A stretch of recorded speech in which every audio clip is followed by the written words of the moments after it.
자녀만 하나님 나라 유업을 얻는다. 이런 제목으로 하나님 말씀 듣도록 하겠습니다.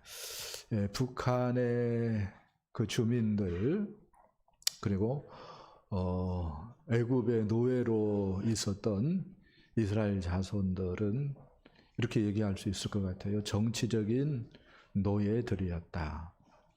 이 정치적인 노예들도 비참하지만 더 심각한 것은 우리 시대에 죄와 어둠에 사로잡혀서 그렇게 노예로 살아가는 사람들인 것 같습니다. 이게 무슨 말인가 할 때에 너무나도 많은 사람들이 죄와 어둠에 사로잡혀서 부도덕하고 방탕한 삶을 살아간다는 것입니다.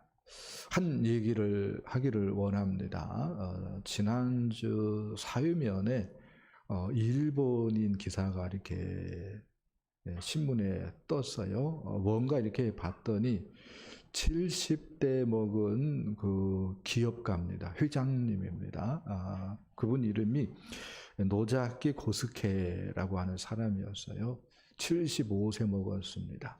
근데 부인을 25세 먹은 부인하고 이렇게 살았습니다. 돈이 많으니까 50살 차이 나는데도 데리고 이렇게 살았던 것 같습니다.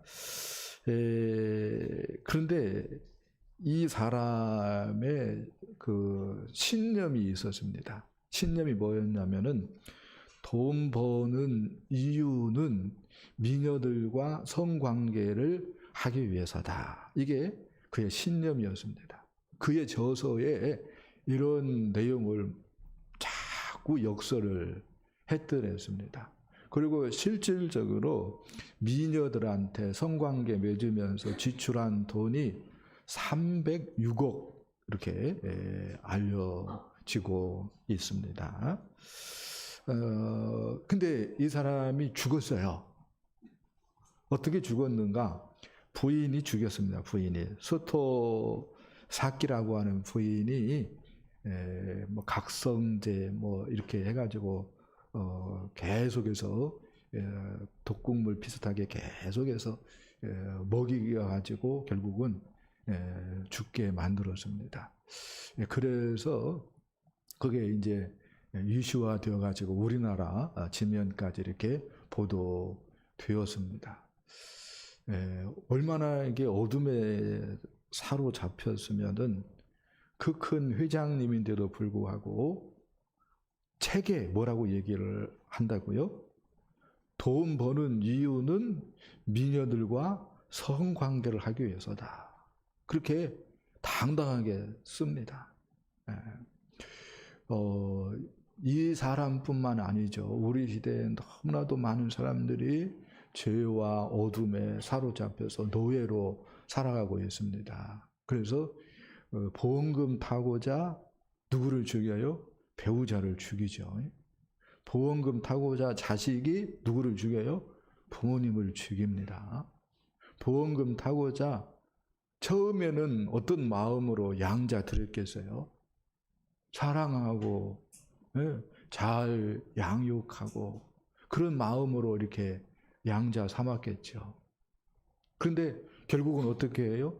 보험금 타고자 보험 들어놓고 그 유혹을 이기지 못해서 죽이죠. 친구도 소용없어요.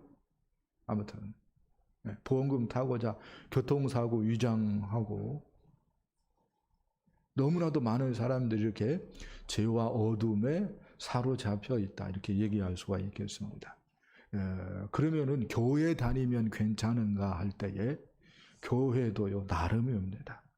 교회에 왔는데 잘못된 교회에 출석을 하다 보면은 종교와 미신의 노예로 전락해 버리는 경우가 없지 않아 많이 있어요. 율법주의, 기복주의, 신비주의 이런 잘못된 경향의 교회들을 출석을 하다 보면은 두려움과 그 다음에 저주와 또 기복에 사로잡혀 가지고 한낱 일개 사람의 종로로 타고만은, 혹은 그 교회의 어떤 관점에서는 도구에 전락해버리는 그런 종교와 미신의 노예로 살아가는 사람들이, 죄송합니다, 우리나라 대형교회에 너무나도 많이 있습니다. 안타까운 거지요. 문제는 이렇게 얘기할 수 있겠습니다. 노예이면서 노예의식으로 찌들면 그것을 불편하게 생각하지 않는다는 것입니다. 인생이 뭐 다 그런 거지 뭐, 그렇게 생각을 한다는 것입니다. 더 나아가서 우리 같은 사람이 그것을 깨우쳐 주려고 다가간다면 오히려 불편해하고 오히려 기분 나빠한다는 것입니다. 이것을 어떻게 이해할 수 있을까요? 어떤 사람이 교도소에 들어가게 되었어요. 중죄를 지어가지고 장기수가 되었습니다. 그리고 세월이 흘러서 만기 출소를 해요. 그러면은 세상에서 이제 자유를 얻어가지고 자기의 꿈을 이루어가면서 멋진 삶을 살아갈 수 있는 기회가 생긴 것인데, 그 사람은 어디가 더 익숙한 거예요? 교도소가 더 익숙한 거예요. 사회가 너무 불편한 거예요. 무서운 거예요. 그래서 결국은 다시 죄를 범해가지고 교도소에 자진 입소하는 그런 웃지 못할 일이 벌어지곤 하는 것이 세상이기도 합니다. 그와 흡사하다, 이렇게 말씀을 할 수가 있겠습니다. 오늘 말씀은 유대인들의 주장으로부터 시작이 되어지고 있는데요. 첫 번째 주장이 유대인들이 우리는 아브라함의 자손이다, 이렇게 주장을 합니다. 우리 39절 말씀을 함께 읽어봅시다. 시작. 대답하여 이르되 우리 아버지는 아브라함이라 하니. 아멘. 네. 이들이 아브라함의 자손이다 이렇게 얘기하고 있는데, 우리가 아브라함의 자손이다라고 얘기하고 있는데, 재미있는 것은 유대인들만 아브라함의 자손이라고 주장하는 것이 아닙니다. 우리 기독교인들도 우리가 아브라함의 자손이다 이렇게 얘기하죠. 아브라함을 뭐라고 얘기해요? 우리 믿음의 조상이다 이렇게 얘기를 합니다. 믿음의 조상이다라고 하는 말은 우리가 아브라함의 자손이다라고 하는 말이잖아요. 그러면 우리 유대인하고 기독교인들만 아브라함의 자손이라고 얘기하는가? 안 그래요?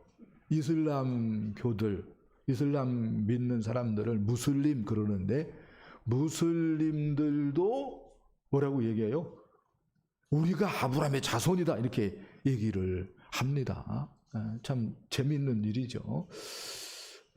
어떻게 되었든 하나님의 말씀은 성취되었습니다. 하나님께서 네 자손을 하늘의 별처럼 많게 하겠다, 바닷가에 모래알처럼 많게 하겠다 이렇게 말씀을 했는데, 너도 나도 아브라함의 자손이라고 막 우기고 그러니까 정말로 아브라함의 자손은 하늘의 별처럼 바닷가의 모래알처럼 많은 것이 맞는 것 같아요. 그런데 이들이 유대인들이 아브라함의 자손이다라고 얘기를 하는데 나름대로 성경적인 근거를 가지고 얘기하는 거예요. 무슨 말인가 할 때에 이사야서 41장 18절 보면은 이렇게 하나님이 말씀합니다. 나의 종 너 이스라엘아, 나의 택한 야곱아, 나의 벗 아브라함의 자손아, 이렇게 이스라엘에게 불러요. 그러니까 이런 말씀에 근거해서 유대인들이 우리가 아브라함의 자손이다 이렇게 예수님에게 주장을 하고 있다 이렇게 말씀을 할 수가 있겠습니다. 그리고 이들이 이렇게 아브라함의 자손이다라고 주장하는 이유가 있어요. 뭐 때문에 그러죠? 이들은 아브라함의 자손이면은 어디 간다고 생각을 해요? 천국 간다고 생각하는 거야. 이 사상이 있기 때문에 예수님께서 그 부자가 죽고, 그 다음에 거지 나사로가 죽고, 그 다음에 거지 나사로는 어디에 품에 안겼고? 아브라함 품에 안겼고. 그렇게 얘기하는 거예요. 아브라함 품에 안겼다라고 하는 말은 그곳이 어디다는 거죠? 천국이다는 거예요. 그러니까 아브라함의 후손이다라고 주장하는 그 이유가 있는데, 천국이 우리 것이다라고 주장하기 위해서 유대인들이 뭐라고 얘기한다고요? 우리가 아브라함의 자손이다라고 이야기를 하는 것입니다. 목사님 너무 비약하는 거 아니에요? 아니에요. 그 역사적인 그 근거 자료도 있습니다. 무슨 말인가 할 때에 2세기의 유대인 지도자 트라포라고 하는 사람이 있었는데요. 이 사람이 이렇게 주장을 했습니다. 영원한 천국은 비록 죄인이라 할지라도, 그리고 비록 불신자라 할지라도, 그리고 비록 하나님 말씀에 불순종하며 살아간다 할지라도 아브라함의 자손이면은 들어간다. 이렇게 주장을 했습니다. 우리 편에서 볼 때 이건 뭐죠? 말도 안 되는 소리인데 유대교 지도자가 이렇게 주장을 했습니다. 근데 이런 주장들이 얼토당치도 않잖아요. 할렐루야. 그래서 예수님께서 반박을 하는 것입니다. 39절 중반절부터 40절 말씀 읽어봅시다. 시작. 예수께서 이르시되 너희가 아브라함의 자손이면 아브라함이 행한 일들을 할 것이거늘 지금 하나님께 들은 진리를 너희에게 말한 사람이 나를 죽이려 하는도다. 아브라함은 이렇게 하지 아니하였느니라. 아멘. 이게 예수님께서 지금 무슨 말씀을 하는 것 같습니까? 쉽게 얘기한다면은 양반의 자식으로 태어났으면은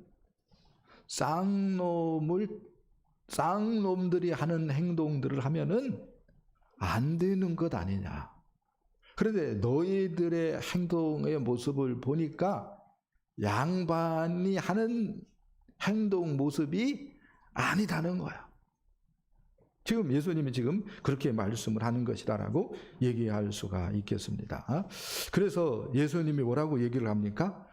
너희들이 아브라함의 자손이라고 말을 했는데 정말로 아브라함의 자손이라면은 아브라함의 행한 일들을 해야 한다라고 말씀을 합니다.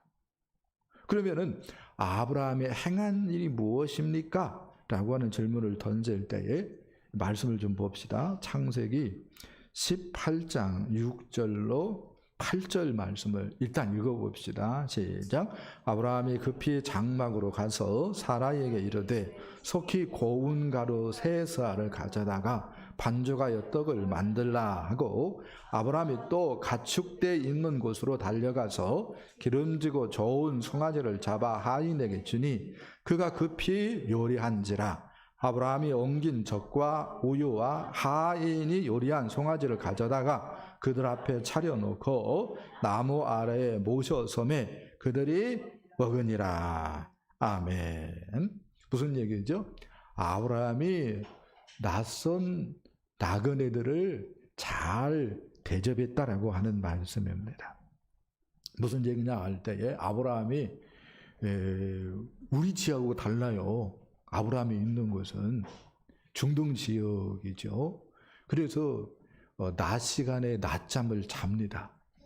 그 오침하려고 하고 있었는데 낯선 나그네들이 다가왔어요. 아브라함의 나이가 몇 살이죠? 100살이 훌쩍 넘었습니다. 그러면은 모른 채 할 수 있잖아요. 그런데 일어나요.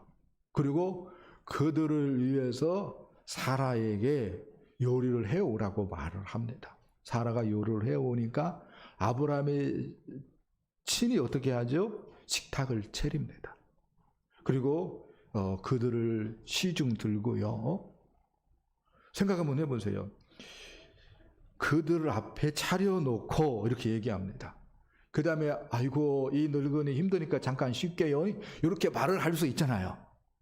그런데 그렇게 얘기하지 않습니다. 차려놓고 나무 아래에 모셔섰다라고 얘기하고 있습니다. 이 말은 뭐예요? 수건 하나 들고 혹시 숟가락 젓가락 떨어질까 봐 준비하고 있다는 거죠. 혹은 물 먹고 싶습니다라고 하는 신호를 보낼 것 같으면 빨리 뭐예요? 그 부분을 감당하기 위해서 시중 들고 있는 모습입니다. 나이가 몇 살인데요? 100살이 훌쩍 넘었는데 이렇게 하고 있습니다.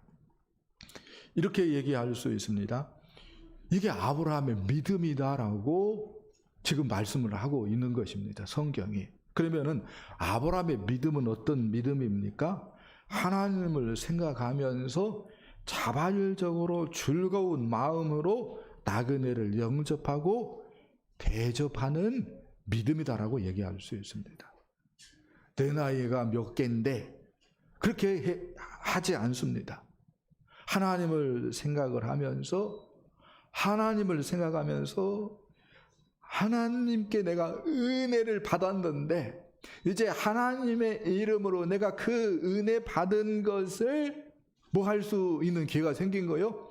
갚을 수 있는 은혜가 생겼다 이거예요. 기회가 생겼다 이거예요. 그래서 자발적으로 즐거운 마음으로 허리도 아프고 무릎에 관절염도 있고 그럴 텐데 어떻게 했어요? 나그네를 영접을 합니다. 그리고 정말로 어떻게 해요? 종처럼 시중 듭니다. 아브라함이 족장이에요. 그런데도 은혜 베풀 수 있는 기회가 왔다라고 생각을 해가지고 어떻게 해요? 시중 듭니다. 종 노릇 한 것입니다. 이게 바로 뭐라고요? 아브라함의 믿음이다라고 성경이 이야기를 합니다. 생각 한번 해보세요. 아브라함이 큰 사람입니다. 나그네들 떠내기 드릴 수 있잖아요. 그런데 아브라함이 그렇게 섬겨줍니다. 이렇게 얘기할 수 있죠. 하나님의 주되심을 인정했다. 하나님의 주되심을 인정했다. 그러니까 내가 그 지역에서 아무리 큰 사람이라 할지라도 나보다 누가 더 큰 분이다? 하나님이 더 큰 분이다. 내가 그 하나님의 뭐에 지나지 않는다? 종에 지나지 않는다.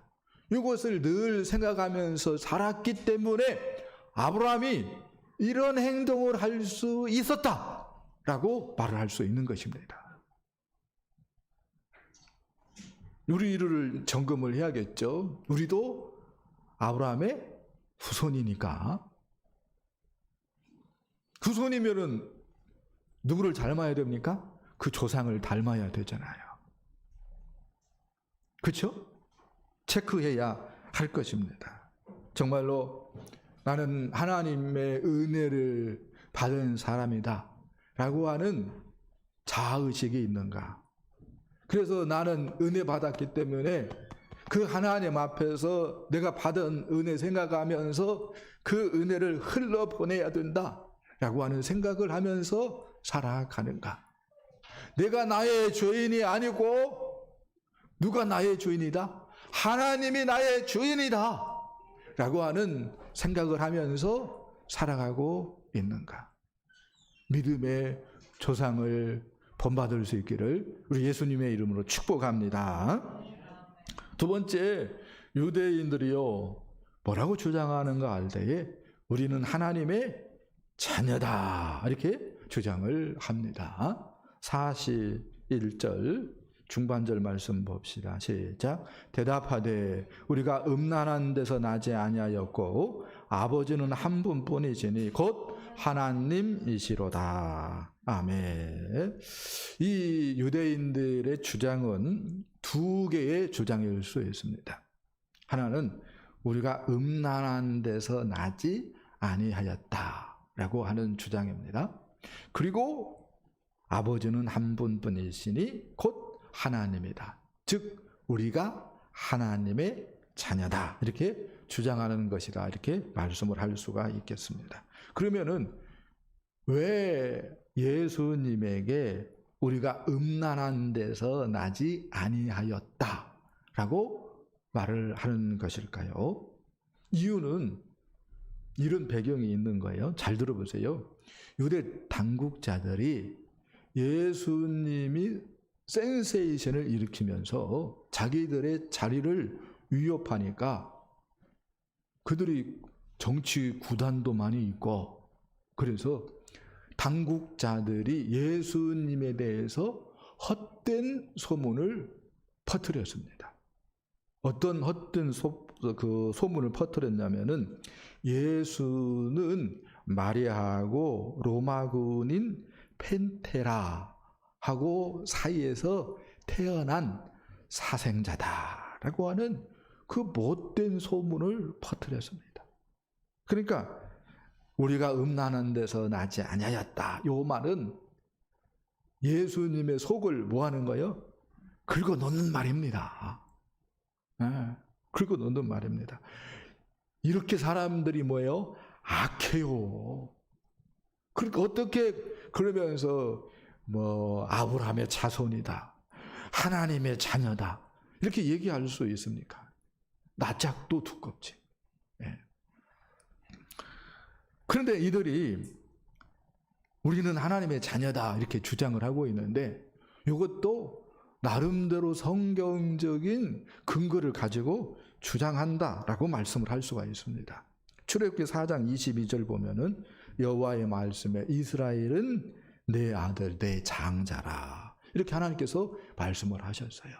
또 신명기 32장 6절 말씀 보니까 그는 내 아버지시여 너를 지으신 이가 아니냐 그가 너를 만드시고 너를 세우셨도다 이렇게 말씀을 합니다. 그리고 이사야 64장 8절 말씀 보니까 여호와여 주는 우리 아버지시니이다. 우리는 진흙이요 주는 토기장이시니 우리는 다 주의 손으로 지으신 것이니라 이렇게 말씀을 하고 있어요. 이런 말씀의 기초에서 유대인들이 뭐라고 얘기합니까? 하나님이 우리 아버지다.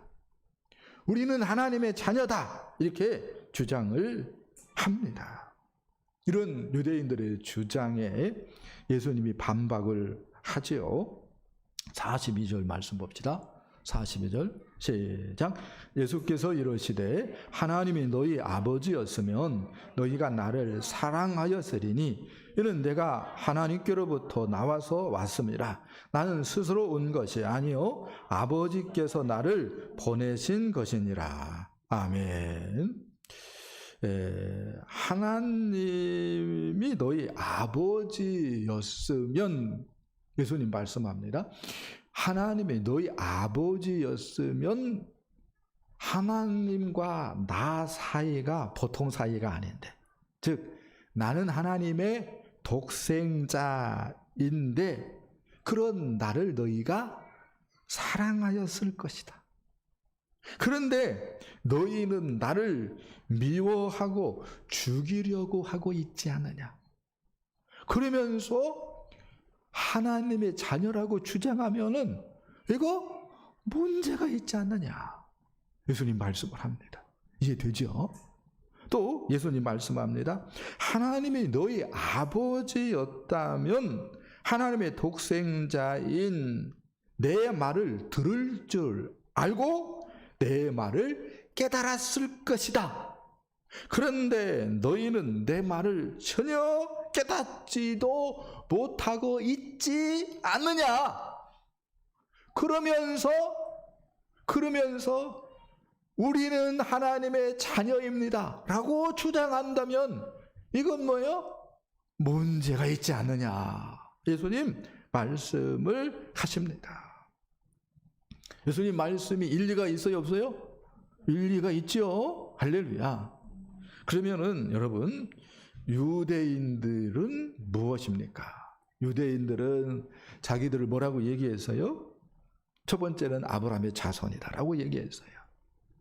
두 번째는 뭐라고 주장했어요? 하나님의 자녀들이다라고 주장했어요. 그런데요, 예수님은 유대인들을 마귀의 자녀들이라고 말씀을 합니다. 유대인들의 실상 마귀의 자녀들이라고 얘기를 합니다. 44절, 45절 말씀을 보겠습니다. 시작.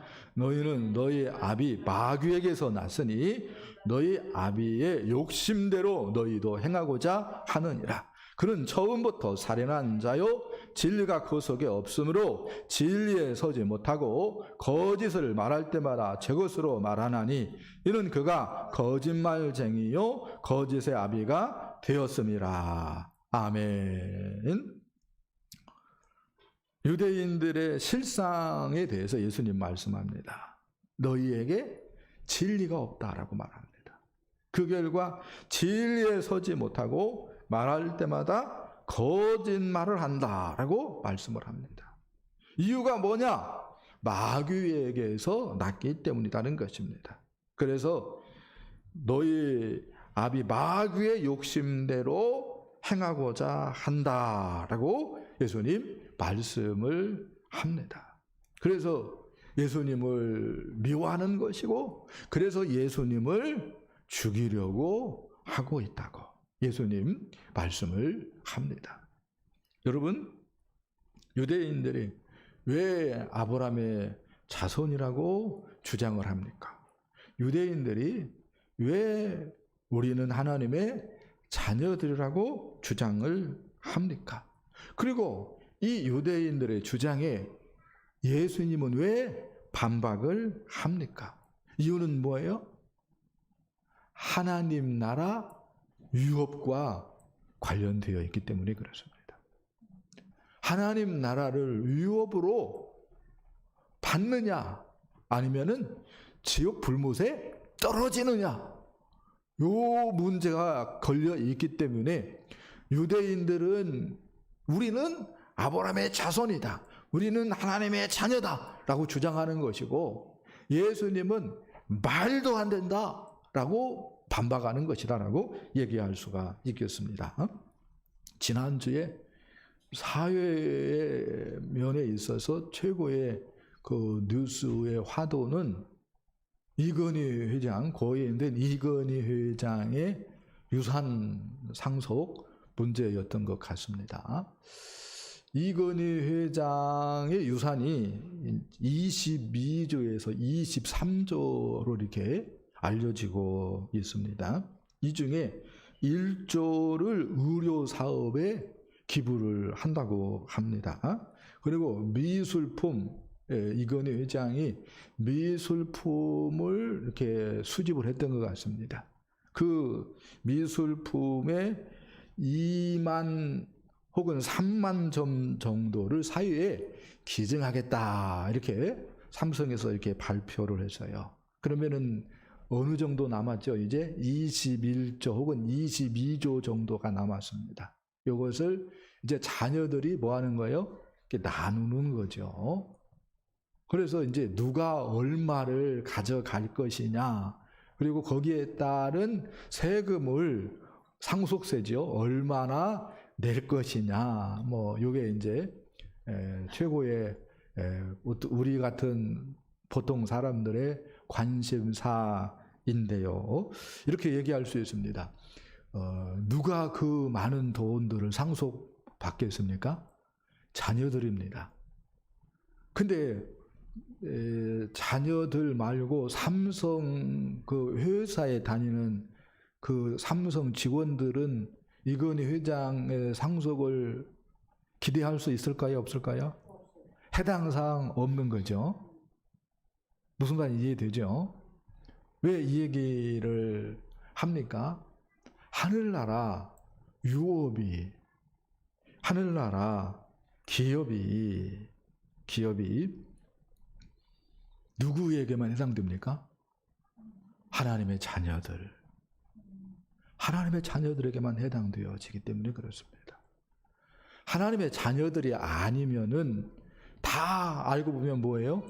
종입니다. 마귀의 종입니다. 그래서 내가 하나님의 자녀냐, 자녀가 아니냐라고 하는 것은 뭐예요? 굉장히 중요한 문제입니다.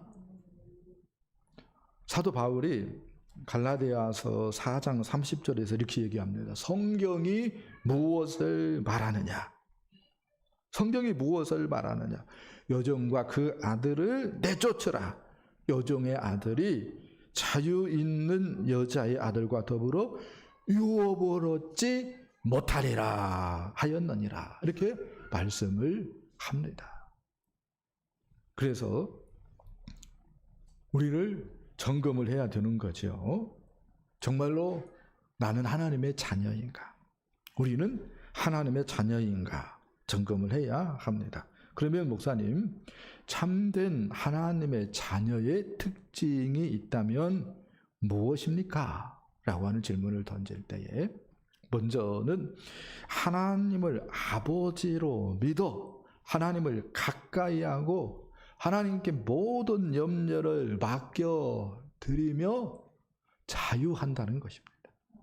이게 참된 하나님의 자녀의 첫 번째 특징이다. 이렇게 얘기할 수가 있겠습니다. 여기서 중요한 것은 하나님을 아버지로 믿는다는 것입니다.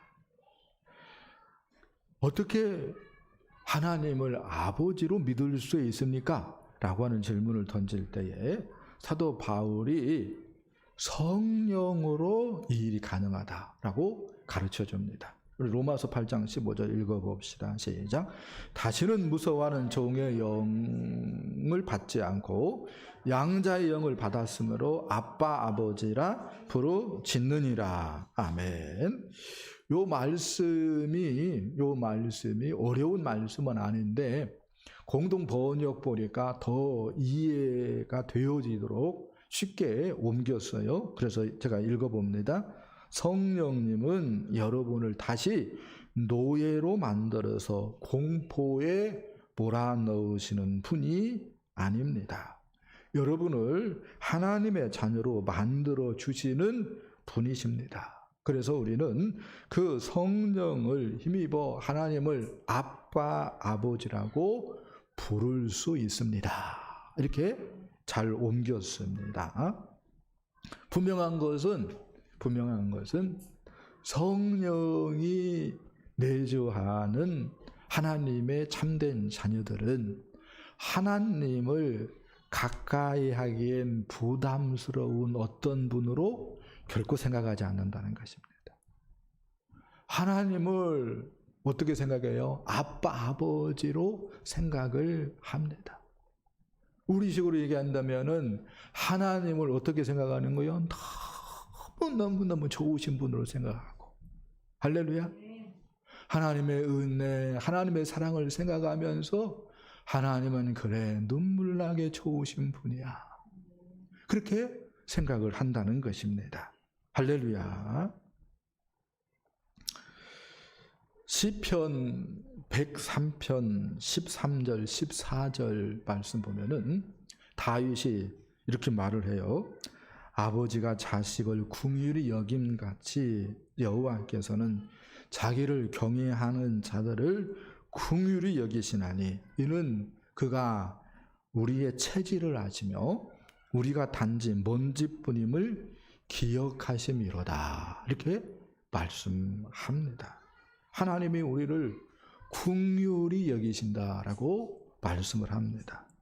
이유는 무엇인가 할 때에 하나님은 우리의 체질을 알기 때문이다.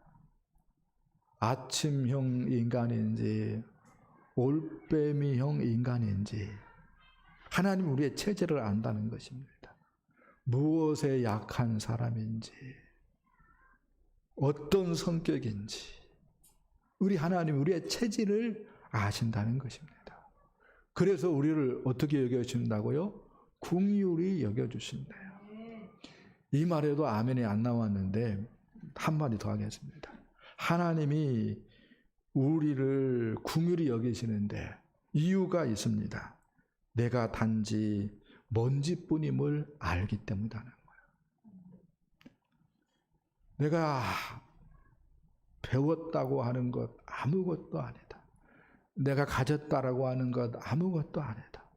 남들은 나를 대단하게 생각한다 할지라도 그래서 나한테 큰 기대를 걸고 그렇지만 때로는 뭐예요? 실망도 하는데 근데 하나님은 우리를 그냥 긍휼히 여겨주신대요. 이유는 뭐예요? 나를 아는 거야. 내가 실상은 대단한 것이 아니라 뭐에 지나지 않아요? 먼지에 지나지 않는다는 것. 티끌로 만들어진 존재라고 하는 것을 하나님이 아시고 우리를 어떻게 한다고요? 긍휼히 여겨주신대요.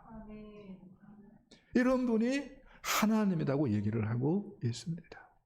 그래서 우리 하나님 이렇게 생각하면 생각할수록 묵상하면 묵상할수록 우리 하나님은 눈물나게 좋으신 분이십니다. 할렐루야. 두 번째는요. 참된 하나님의 자녀는요. 하나님을 사랑하고 예수님을 사랑한다고 얘기할 수 있습니다. 정말로 하나님의 자녀라면은 생각 한번 해보세요. 우리 아버지를 누가 사랑하겠어요? 옆집 철수가 사랑하겠어요? 길 가는 순자가 사랑하겠어요? 우리 아버지는 누가 사랑하는 거야? 내가 사랑하는 거지. 아멘. 그래서 하나님의 자녀들이 하나님을 사랑하는 것입니다. 아멘. 그래서 성경 보니까 하나님을 어떻게 사랑하라고? 마음과 뜻과 힘을 다하여 주 너희 하나님을 사랑하라. 아멘. 다른 말로 전인격적으로 사랑하라. 전인격적으로 사랑하라라고 하는 말이 무엇입니까? 쓰면 뱉고 달면 삼키고 그따위 짓 안 하는 것이지요. 하나님 때문에 힘들어도 버티고 인내하고 아멘. 그렇게 하는 것이 뭐예요? 전인격적으로 하나님을 사랑하는 것입니다. 할렐루야. 또 예수님을 사랑하는 거야. 하나님의 자녀들은 하나님의 독생자인 예수님을 뭐 한다고요? 하나님처럼 사랑해요. 아멘. 그래서 우리를 위해서 죽으시고 부활하신 예수님께서 베드로에게 나타나시잖아요. 제자들에게 나타나시잖아요. 그리고 베드로에게 묻습니다. 요한의 아들 시몬아, 네가 나를 사랑하느냐? 네가 나를 사랑하느냐 묻습니다. 네가 나를 사랑하느냐? 요 말은요, 이런 말이에요. 이 사람들보다도 나를 더 사랑하느냐라고 하는 말입니다. 그러니까 다른 말로 얘기한다면은 이 세상 그 누구보다도 예수님을 우리는 뭐 해야 된다는 거예요? 사랑해야 된다는 거죠. 배우자보다도 내가 10달 동안 뱃속에 넣고 낳은 기른 누구보다도 내 자식들보다도 누구를 더 사랑해야 된다고요? 내 자신보다도 누구를 더 사랑해야 된다고요? 예수님을 사랑해야 됩니다. 아멘. 또 네가 나를 사랑하느냐 이 말은요 이런 말이기도 합니다. 거기에 배도 있고요. 거기에 물고기도 있습니다. 거기에 바다도 있습니다. 그 모든 것보다도 누구를 사랑하느냐? 예수님을 사랑하느냐라고 하는 말입니다. 다른 말로 얘기한다면 직장보다도, 다른 말로 얘기한다면 돈 버는 수단보다도, 다른 말로 얘기한다면 돈보다도 누구를 더 사랑하느냐?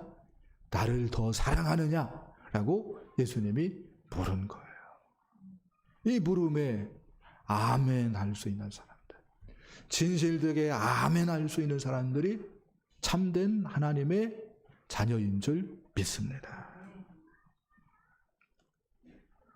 예수님께서 그런데요, 아멘이 진짜인지 아닌지 스스로 검증할 수 있게 하셨어요.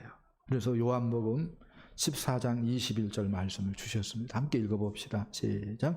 나의 계명을 지키는 자라야 나를 사랑하는 자니 나를 사랑하는 자는 내 아버지께 사랑을 받을 것이요 나도 그를 사랑하여 그에게 나를 나타내리라. 아멘. 아멘 크게 한다고 예수님 사랑한다고 우길까봐 예수님께서 말씀을 하는 거예요. 나를 사랑한다면은 뭘 지켜야 된다고요? 계명을 지켜야 된다라고 말씀을 하고 있습니다. 계명을 지켜야 된다. 예수님께서 우리에게 여러 명령을 주셨어요. 그렇죠? 뭐 섬겨라, 대접하라, 뭐 기도하라, 뭐 복음을 전하라, 네? 하나님을 예배하라, 뭐 서로 사랑하라, 말 조심하라, 뭐 여러 명령을 주셨는데 명령 중에 최고로 큰 명령은 뭘까요? 지난주하고 관련시켜서 생각 한번 해보세요. 뭐죠? 제자 삼으라는 겁니다. 그러니까 내가 한 영혼을 붙들고 예수 그리스도의 길을 걸어가면서, 다른 말로 이야기한다면 제자의 길을 걸어가면서 누군가를 하나님 나라 복음으로 제자를 삼는 일을 하지 않는 사람은 어떤 관점에서 예수님을 사랑한다고 얘기하는 것이 문제가 있을 수 있다는 거죠.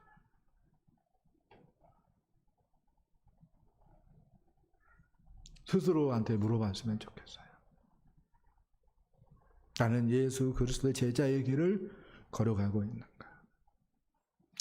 제자의 길을 걸어가는 사람은 예수님에게 뭐 하죠? 배우는 거죠.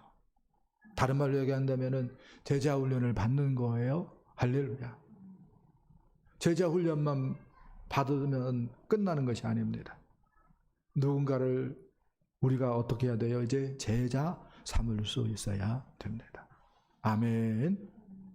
여러분들이 거기까지 마음이 열리기를 축복합니다. 아무도 없을 때 여러분은 누구입니까? 유대인들처럼 거짓말하고 욕심을 추구하면서 하나님의 자녀라고 주장한다면 주님께서 반박할 것입니다.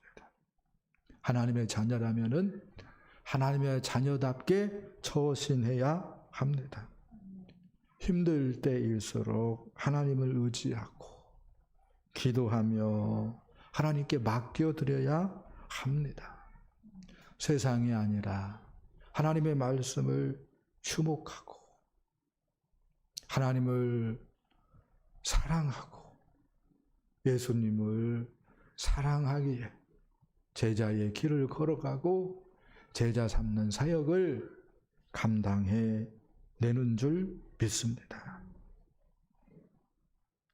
예수님 사랑하는 마음으로 영혼들을 품고 기도하고, 그래서 그 영혼들에게 다가가서 내가 만난 예수님 이야기를 들려주고, 그리고 그들을 하나님 나라 복음으로 양육하고, 그래서 하나님 기뻐하는 제자로 삼고 같이 제자 삼는 사역에 동참시키는 그러한 일을 걸어가는 줄 믿습니다. 여러분, 우리에게는 하늘나라, 하나님 나라가 우리의 유산으로 남아 있습니다. 할렐루야. 그래서 믿음의 눈으로 바라봤으면 좋겠습니다. 그래서 제자의 길을 걸어가는 데에 주저함이 없었으면 좋겠어요. 그리고 제자 삼는 사역에 저와 여러분이 충성할 수 있기를 예수님의 이름으로 간절히 축복합니다. 축복합니다. 오늘 찬송 드립니다. 나 무엇과도 주님을 바꾸지 않으리.